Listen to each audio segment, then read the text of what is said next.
Hola, ¿qué tal? Mi nombre es Erendira Castillo. Yo soy licenciada en nutrición humana y en esta ocasión voy a platicarles un poco sobre entrenamiento en los deportes de combate. Esto para una materia de planificación del entrenamiento para deportes de combate a cargo del profesor doctor Rodrigo Merlo.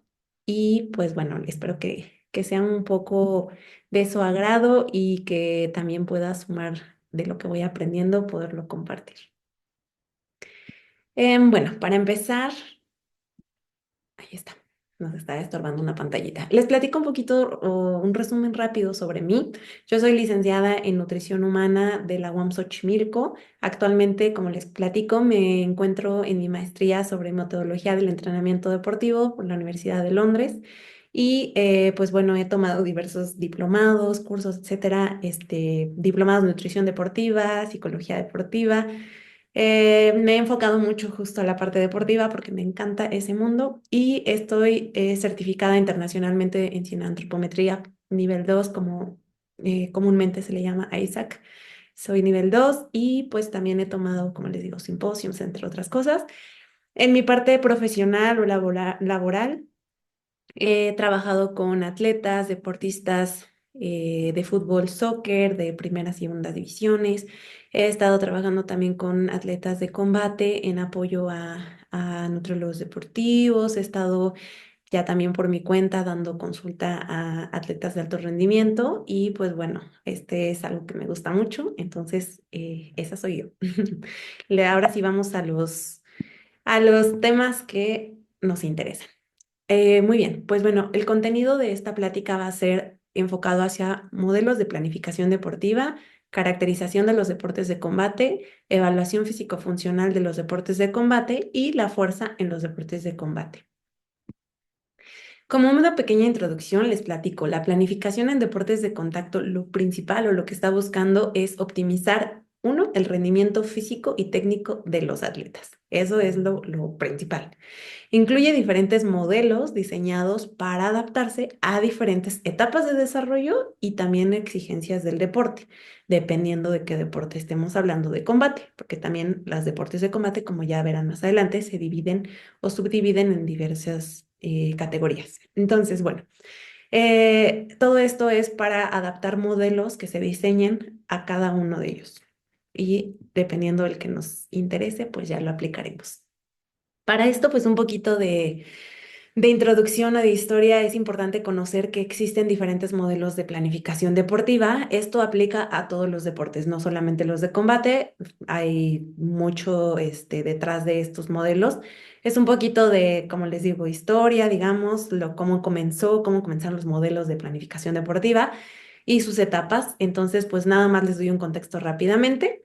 Los precursores de la planificación deportiva son la primera etapa. Los modelos se dividen en tres etapas, ¿no? Los precursores, los modelos tradicionales y los modelos contemporáneos. Entonces, hablando de los precursores, se subdividen en dos, ¿no? Que son los orígenes y la racionalización del entrenamiento. Ahí es donde va a haber diversos autores que nos hablan de modelos de planificación, digamos, clásica, como Katov, como Gorinevsky, como Pikala, como Grantin, Oslin y Letunov. Entonces, bueno, ahí hay diversas opciones en las cuales nos habla un poquito sobre modelos de como preparación muy básica, en el cual no nos vamos a detener mucho, pero también les platico un poquito ahorita más adelante cómo funciona. Y están también, les digo, los tradicionales y los modelos contemporáneos en los cuales ya vemos un poco más de una combinación, ¿no? Entre los clásicos, entre lo que se va adaptando a la gestión de cada deporte. En los contemporáneos tenemos dos visiones, una visión del deporte a través de las características como tal de un deporte y la visión a través de las características de un deportista. Es muy diferente adaptarlo al deporte que al deportista. ¿Por qué? Porque el deportista tiene muchísimas variables alrededor de él en las cuales podemos considerar para su planificación. Y un deporte estamos generalizando ahí todos en un cubito, en un mismo cubito, pero que practican ese deporte, ¿no? Entonces va a ser diferente. Bueno, para esto pues también hay subcategorías en las cuales está el modelo tradicional de aplicación de cargas de trabajo o el modelo de trabajo concentrado, el modelo para deportes individuales, el modelo para deportes colectivos, etcétera, ¿no? Entonces ahí vamos a ver ya un poquito más a detalle más adelante cada una de estas. Está también algo como el bloque de orientaciones de progresión, el modelo de ATR, que también es un modelo muy utilizado, el cibernético y el modelo prolongado estado de rendimiento. Entonces, bueno, vamos a hablar más adelante un poco más a detalle. El modelo clásico, para comenzar, se divide en tres periodos: la preparación, la competición y la transición. Como dice su nombre, preparación es el modelo en el, digo, el periodo en el que el atleta está en la preparación para su competencia. Esto puede durar cierto tiempo, ahí vamos adaptando ciertas capacidades físicas apenas, empieza la preparación, empieza a adaptarse el cuerpo fisiológicamente, bioquímicamente, etcétera. Ya cuando vamos a un periodo de competición, para entonces, en teoría, ya tendría que estar adaptado el cuerpo físicamente, fisiológicamente, químicamente, etcétera. Entonces, en esa etapa de competición nos enfocamos a otras cosas y al periodo de transición. Ahora, también está el modelo multicíclico, el cual la diferencia es que tiene mayor número de picos de rendimiento por año. ¿Qué significa esto? A lo mejor nosotros tenemos diversas competiciones en el año, entonces pasa muchas veces que cuando nosotros estamos planeando para cierto tiempo, a lo mejor ya nos dice el atleta que en otro mes ya tiene otra competencia. Entonces hay que adaptarse nuevamente a ese tiempo, ¿no? El modelo pendular es la alternancia entre cargas generales y específicas. ¿Esto cómo es? Nosotros a veces solo adaptamos de forma general, a lo mejor un entrenamiento, perdón, enfocado a cierto tipo de fuerza, cierto tipo de estímulo para algo en específico. Pero ya hablando de justo cargas específicas, ya estamos hablando como algo para la gestión de ese deporte específico o algo que nos va a funcionar para ese deporte en cargas muy específicas. Una cosa es lo general, cómo general yo puedo entrenar fuerza o cómo específicamente para eso que me sirve en mi deporte entreno esa fuerza, ¿no? Ahora, el modelo de campanas nos está hablando de un mayor número de picos de rendimiento por año, muy parecido a lo que les decía hace rato. Hay competidores, atletas de alto rendimiento que buscan a lo mejor competencias durante el año muy seguido, muy frecuente. Entonces, lo que hace esta planificación es que a lo mejor estamos haciendo cierta intensidad o cierto entrenamiento y no todas las veces puede ir al 100%, ¿no? Lo que hace es a lo mejor acortar, la primera vez era a un 90% y la segunda vez ya irá disminuyendo y a modo que cuando tiene otra competencia en el año, entonces ya lo llevo a un 70% y luego otra vez reduzco y luego otra vez a un 60% y reduzco, etcétera. Entonces, no podemos llevar siempre al máximo porque entonces habría un sobreentrenamiento y ya no nos estaría funcionando para nada para mejorar este rendimiento en el atleta, sino por el contrario, no estaríamos perjudicando. Entonces, el modelo de campanas lo que dice es llevar un poquito esa flexibilidad de no llevarlo al 100%, pero sí ir disminuyendo a lo mejor dependiendo de las fechas y dependiendo cómo se pueda ir programando para poder mejorar y optimizar ese rendimiento en nuestro atleta. Tenemos también un modelo de bloques, el cual nos dice que son cargas concentradas enfocadas a fuerza y velocidad. Entonces, no es lo mismo la fuerza y la velocidad, evidentemente, pero aquí ya nos estamos enfocando un poquito a mejorar ese tipo de capacidades. Ejemplo, en el boxeo, no es lo mismo que me esté tirando un golpe con muchísima fuerza a que ese golpe también tenga la velocidad que necesito para a lo mejor derribar a mi contrincante, ¿no? Entonces, ahí ya vamos viendo otras capacidades y mejorando ciertas capacidades físicas en el atleta que nos van a beneficiar. Y tenemos también el modelo ATR. Este modelo es un modelo muy utilizado. Le llaman ATR por sus siglas: acumulación, transformación y realización. Entonces, la acumulación lo que nos dice es que es el desarrollo de la resistencia y fuerza Base, la transformación mejora la fuerza específica y la tolerancia a la acidez. Ahí también es como que ya está adaptándose el cuerpo a ciertas cuestiones, ¿no? Para que mejore nuestro rendimiento. Y la realización, la optimización de la velocidad y técnica competitiva. Entonces, bueno, como ven ahí también ya es un modelo un poquito más estructurado, más completo, que se suele utilizar. Y bueno, el modelo bifásico, el cual tiene una fase cuantitativa y una fase cualitativa. La cuantitativa va orientada a capacidades generales, ¿no? Prácticamente, eso es lo que nos dice. Y la fase cualitativa es ya un trabajo específico en situaciones para competencia, situaciones reales, ¿no? Entonces, ya lo que vamos a ir viendo es un poco analizando a lo mejor si es alguno de combate, analizando peleas pasadas, analizando un poco el combate de este deportista y viendo cuál es el trabajo específico que necesita mejorar sus áreas de oportunidad, qué es lo que le estaba fallando antes y ir trabajando sobre eso. Entonces, bueno, ahí también ya es aplicable a deportes como karate, taekwondo, etcétera. Y bueno, hay un modelo ya dinámico que es nuestra adaptación al calendario competitivo. Esto es bien importante porque, como les digo, sobre todo en combate pasa mucho que tienen competencias muy seguido. Entonces, a lo mejor cada semana, ¿no? Dependiendo de también el grado de la competencia, pero ya si son a nivel profesional, a nivel olímpico, demás, pues evidentemente quizá no va a ser cada semana, ¿verdad? Pero sí, dependiendo del grado y de muchas cosas, muchas veces se tiene que adaptar al calendario competitivo. La frecuencia de estos combates se tiene que ajustar a las etapas de la carrera, la prioridad de las valencias físicas según el tiempo disponible, etcétera. Entonces, este modelo puede ser una muy buena opción también en estos deportes de combate.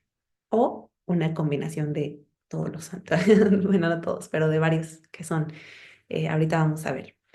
La planificación adecuada en deportes de combate permite maximizar el rendimiento físico y técnico. Entonces, lo que queremos es ajustar esas demandas competitivas específicas mediante modelos flexibles y progresivos. Esto es lo que se está buscando prácticamente.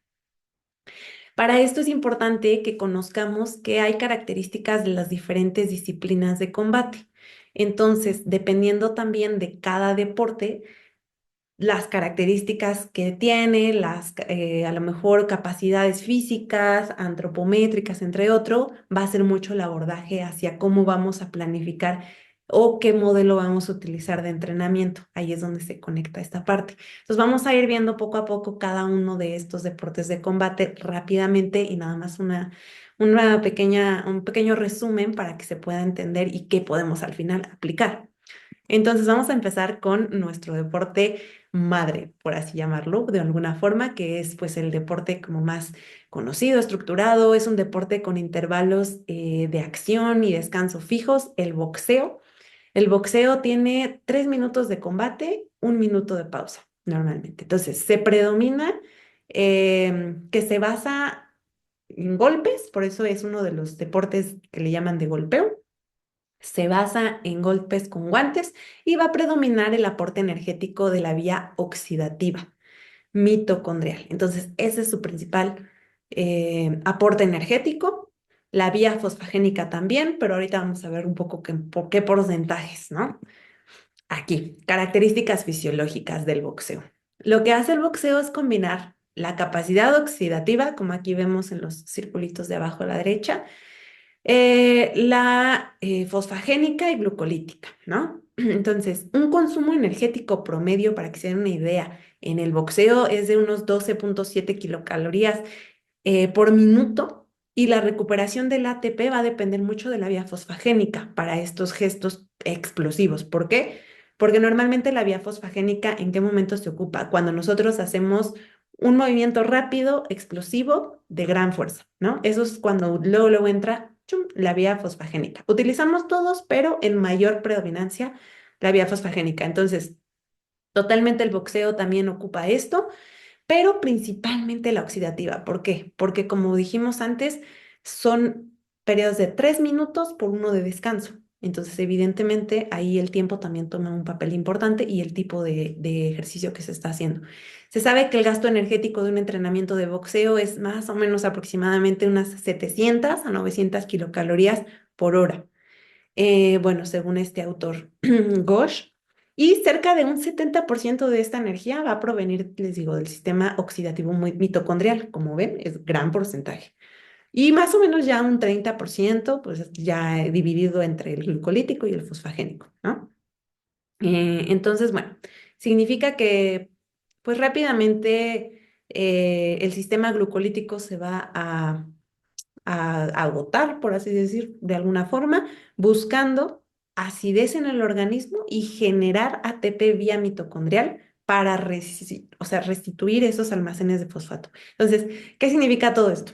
Prácticamente el cuerpo lo que hace es a través de estas vías energéticas aprovechar el máximo la energía que el cuerpo puede tener. Las adaptaciones fisiológicas en el boxeo por el entrenamiento previo, evidentemente, utiliza más algunos sustratos de energía que otros. Entonces, en este caso, pues la oxidativa es la que más se utiliza por adaptación del entrenamiento totalmente.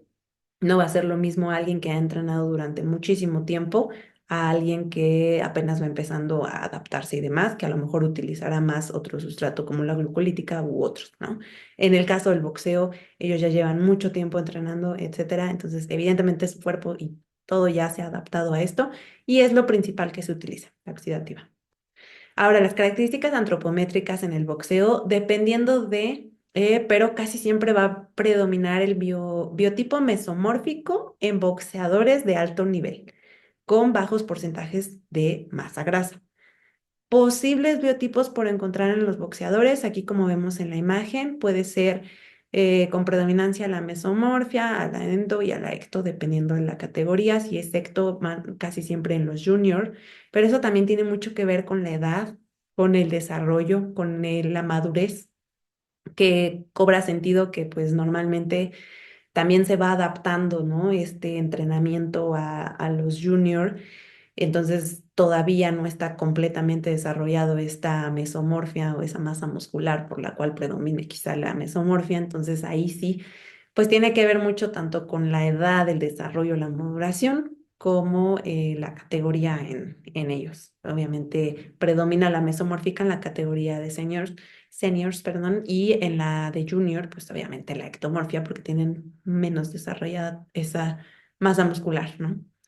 Ahora, características morfofuncionales, unas importantes es la rapidez y resistencia a la fuerza explosiva, que van a ser clave en el boxeo, la eficiencia, que depende de la conversión de energía química a mecánica en golpes. Entonces, en este deporte lo que es importante es potencia oxidativa, lo que va a tomar mayor importancia a medida que los peleadores van combatiendo y demás de los rounds, pues es que vayan teniendo esa capacidad de a través de los minutos o de los rounds que puedan pelear de 4 a 12 asaltos sin problema o sin mayor problema, ¿no? Porque luego se van agotando ciertas reservas ahí y pues el punto es que se vayan adaptando a que logren las peleas de ya sea 4 a 12.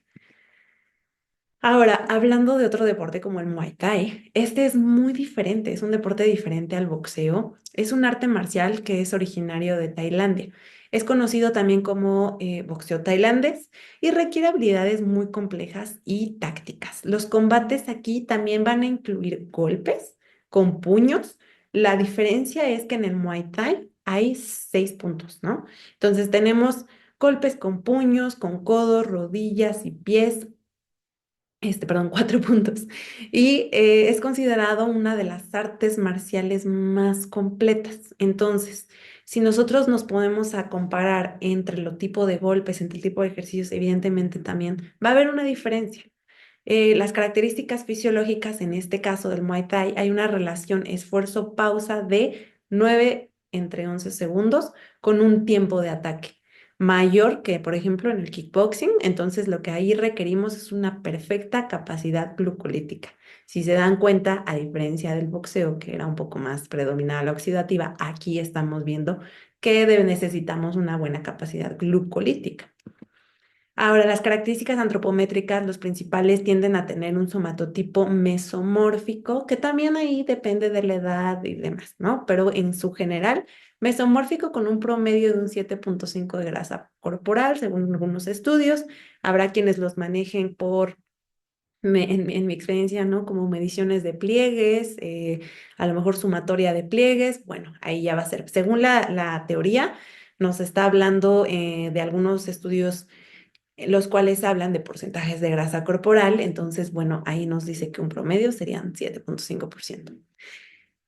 Bueno, hablando del kickboxing, es un deporte de combate que incluye técnicas de boxeo y pateo. Los combates suelen durar entre 3 y 5 rounds y más o menos van de 2 a 3 minutos con un minuto de descanso.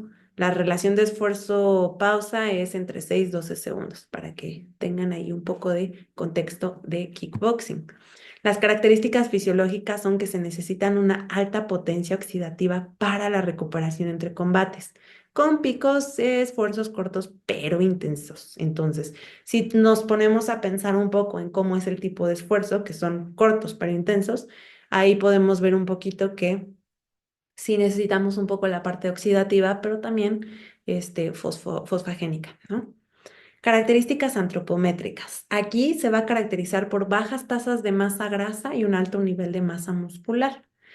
¿Para qué? Para mantener esa potencia en los ataques. Lo que necesitamos mucho es tener fuerza, potencia, entre mayor masa muscular, pues nos va a beneficiar, pero que esa masa muscular sea funcional. No nada más es aumentar por aumentar masa muscular o bajar por bajar grasa, ¿no? Claro que digamos que las bajas tasas de masa grasa, pues ahí nos está hablando de que puede haber un poco más de agilidad, podemos tener ciertas ventajas sobre el oponente y pues como les digo que esa masa muscular nos ayude a mantener la potencia de forma funcional. Y bueno, las características morfofuncionales es que la potencia en el tren superior se mide mediante lanzamientos de balones medicinales, puede ser una opción, y en el tren inferior saltos como el CMJ, entonces ahí podemos utilizar más o menos algunas herramientas para medir y para tener en consideración para las características en este deporte.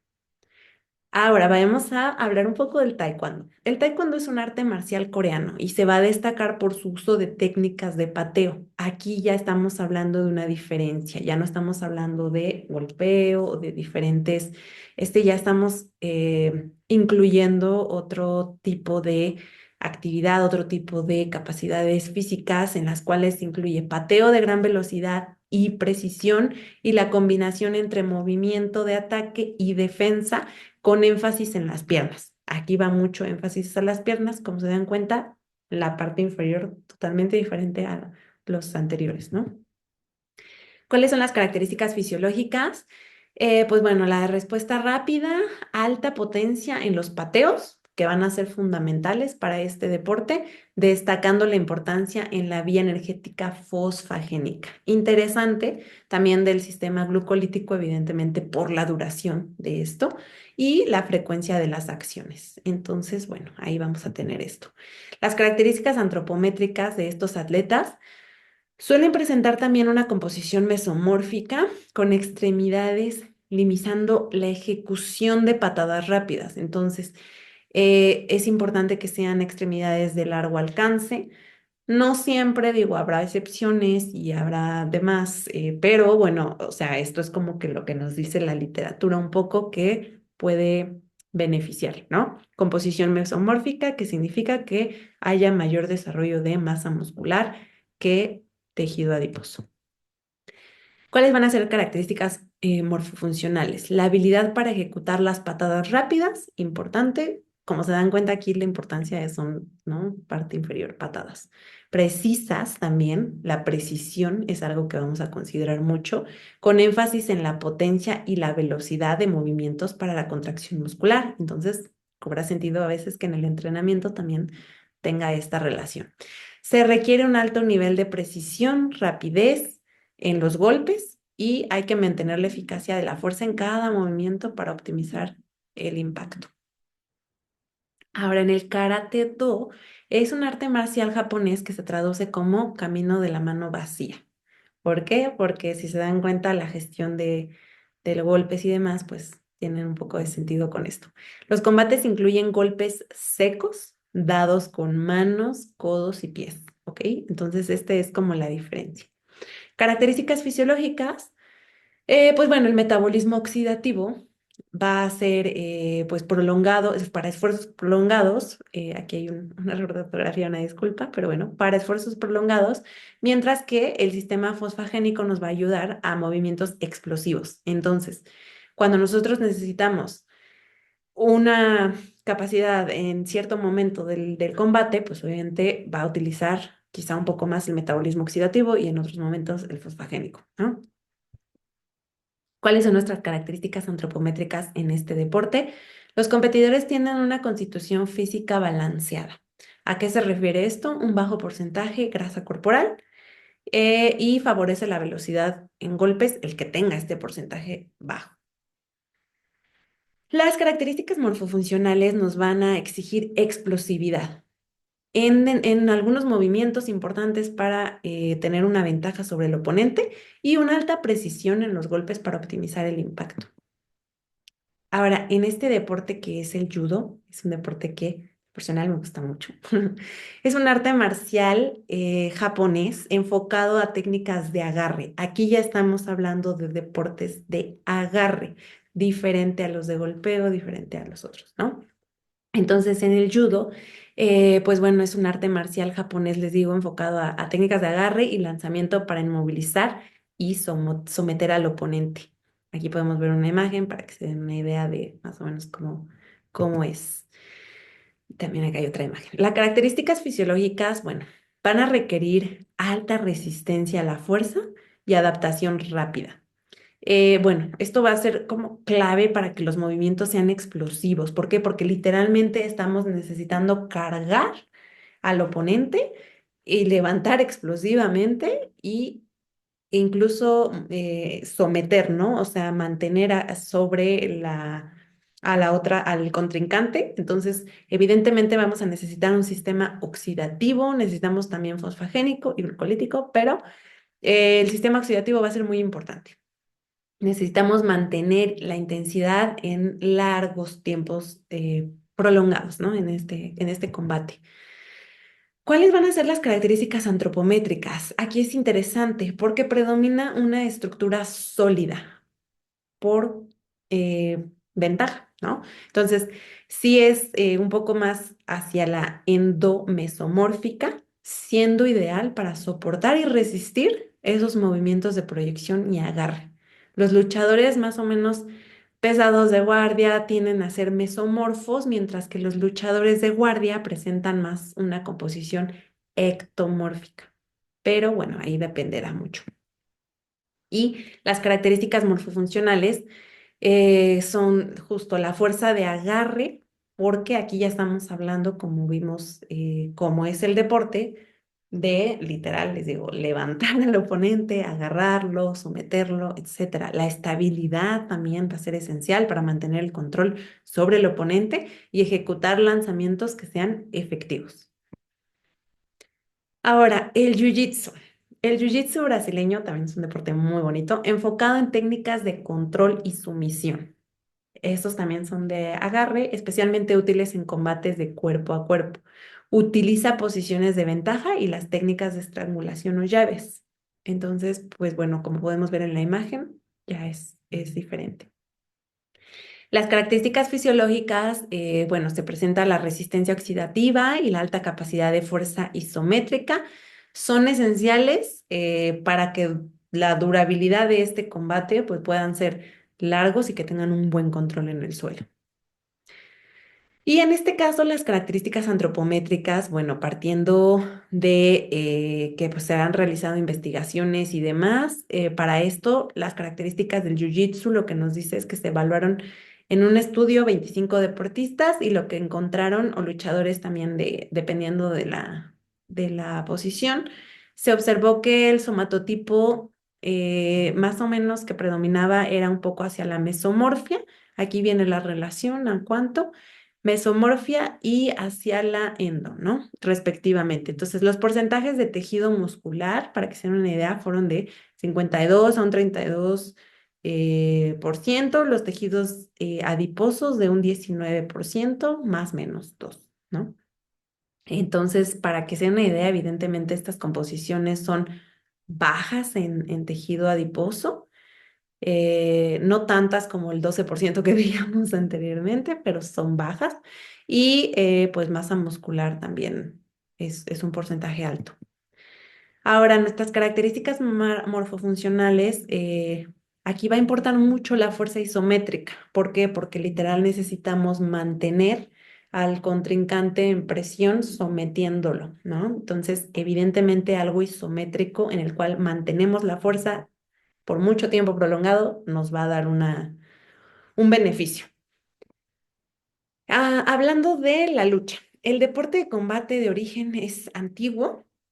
Se basa en el agarre también y el sometimiento del oponente y sin golpes, pero bueno, esto es más bien justo hacia el someter, ¿no? Al contrincante y las variaciones como está la lucha libre, la grecorromana, etcétera. Sus características fisiológicas son la capacidad anaeróbica, la potencia glucolítica y la resistencia oxidativa. Ahora, bueno, aquí lo que nos va a importar, pues como les digo, es la fuerza en agarre y fuerza explosiva de movimientos.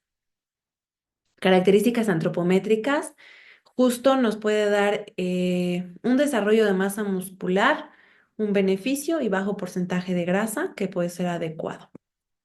Y en cuanto a características morfofuncionales, perdón, se requiere una gran potencia muscular, una resistencia y el enfoque para la fuerza explosiva, porque como necesitamos tener técnicas de control de sumisión, pues estas capacidades van a ser muy importantes.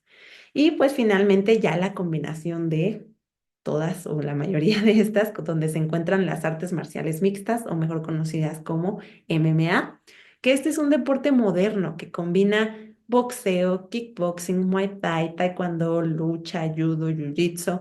Ya es una combinación de todo, lo cual también es un deporte muy bonito, pero es conocido por su complejidad. Como verán, pues son tantas las combinaciones de otros deportes que puede haber una variabilidad de las técnicas diferente a por ejemplo, box o otro deporte. Aquí, bueno, las características fisiológicas ya se requiere una combinación, ¿no? De capacidades anaeróbicas y aeróbicas, siendo esto el sistema fosfagénico relevante como predominante, el sistema oxidativo para que se mantenga en el tiempo y también pues el rendimiento a lo largo de varias rondas, porque pues esto ya nos está hablando de bastante tiempo. Las características antropométricas, evidentemente también una buena masa muscular nos va a ayudar y un equilibrio entre la agilidad y fuerza. Características morfofuncionales, bueno, los atletas deben de mantener una alta potencia y una velocidad en los golpes para que tengan una ventaja sobre el oponente y evidentemente pues que haya una adaptabilidad morfofuncional para diferentes tipos de ataque, defensa, que ya podemos utilizar golpe, patada, sumisión, agarre, todo, ¿no? Entonces ahí pues vamos a potencializar estas características.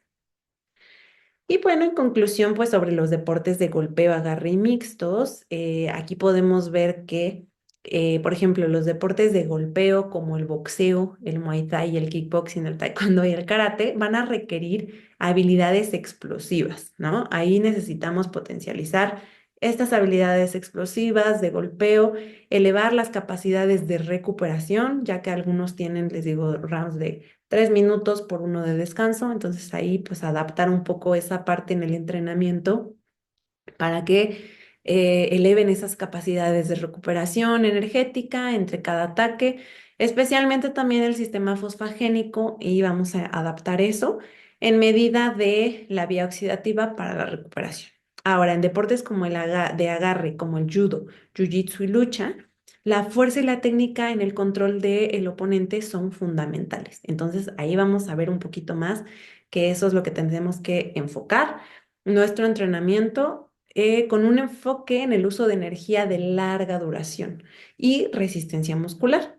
Y en el caso de los mixtos, que ya estamos hablando del MMA, por ejemplo, la versatilidad es la clave, combinando explosividad, resistencia y habilidades de agarre. La práctica del MMA va a exigir que peleadores manejen técnicas tanto de golpes como de sumisión, como les decía, ya de todo. Entonces ahí sí necesitamos adaptar entrenamiento para ambas cosas. Bueno, para todo. Y bueno, el desarrollo de la fuerza, ya para terminar. La fuerza va a ser un factor determinante en el rendimiento de los deportes de combate, entonces es importante que sobre todo, por ejemplo, en deportes de golpeo va a ser una clave la fuerza explosiva, mientras que en deportes de agarre va a ser clave la fuerza sostenida. Entonces, dependiendo de qué deporte vayamos a enfocar esto, vamos a ver qué tipo de fuerza nos conviene o cuál es más importante. Tenemos la fuerza muscular, que es la capacidad de generar tensión muscular. Tenemos la fuerza útil, que es la aplicada de gesto específico de competición. Y la neuromotora, que ya es una capacidad de producir tensión y resistir fuerzas externas. Entonces, todas estas fuerzas, pues dependiendo de lo que nos convenga, es la que vamos a potencializar, ¿no? ¿Cómo podemos mejorar la fuerza? Necesitamos optimizar fuerza útil, como les comento, dependiendo de el deporte. Fuerza útil mediante entrenamientos específicos. Ahí sí. Vamos a poder ver a lo mejor por zonas, ¿no? Tenemos zonas de entrenamiento. En la zona uno a lo mejor un menor o igual a un 25% de un RM, que son las repeticiones máximas, o ya en una zona 4 de un 45 al 55% de una repetición máxima. Entonces, ahí vamos a empezar a platicar sobre qué estrategias nos van a funcionar, qué porcentajes de nuestra repetición máxima según la zona de entrenamiento nos va a funcionar para mejorar esta fuerza útil. Es importante tomar en cuenta las pausas, las repeticiones, las series y la biomecánica. Para las adaptaciones musculares también es importante la disposición de fibras musculares, cuántas series, mayor velocidad de contracción. Necesitamos ver en paralelo si hay mayor fuerza generada y una relación entre la fuerza, la velocidad y la potencia. También va a ser importante los métodos de entrenamiento. Entrenamiento basado en, puede ser porcentajes de repetición máxima o aplicación de cargas altas para maximizar la fuerza a un 85% o dependiendo, ¿no? O podemos también hablar de progresión de fuerza según sus fases, ya sea la fase general, la especial o la específica. Y también, pues, entender qué método de entrenamiento, como los que hablamos al principio, pueden aplicar hacia qué deporte. Ahora, algo importante, el control y la tecnología nos van a ayudar muchísimo a potencializar y mejorar nuestro entrenamiento. Aquí es importante tener en cuenta que pues, se pueden ocupar herramientas como la utilización de la tecnología para monitorear este entrenamiento, ¿no? Por ejemplo, están muy famosos estos los encoders para medir la velocidad de carga. Hay diferentes marcas, se puede utilizar, bueno, pues la de preferencia. Hay algunos que a lo mejor han ido, teniendo mayor utilización, etcétera. Pero bueno, tenemos encoders y para acelerómetros también es otra herramienta. Ajustes diarios para optimizar nuestros resultados. Puede ser otra forma también para controlar y mejorar esta parte de nuestro entrenamiento. Y como decimos, pues utilizar la tecnología a nuestro favor. Y finalmente, bueno, el entrenamiento de fuerza debe ser específico para cada disciplina.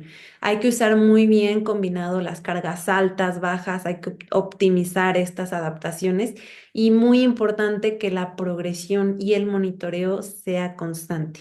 Eso va a ser clave para que nuestro entrenamiento pueda ser funcional y que pues nos ayude a mejorar tanto el rendimiento como pues a ganar las peleas, ¿no? Bueno, con esto yo termino y espero que les haya sido de utilidad. Si tienen alguna duda, pueden escribirme a mis redes sociales. Estoy en Instagram como ere.nutrióloga. Estaré atenta y pues fue todo un gusto. Muchísimas gracias.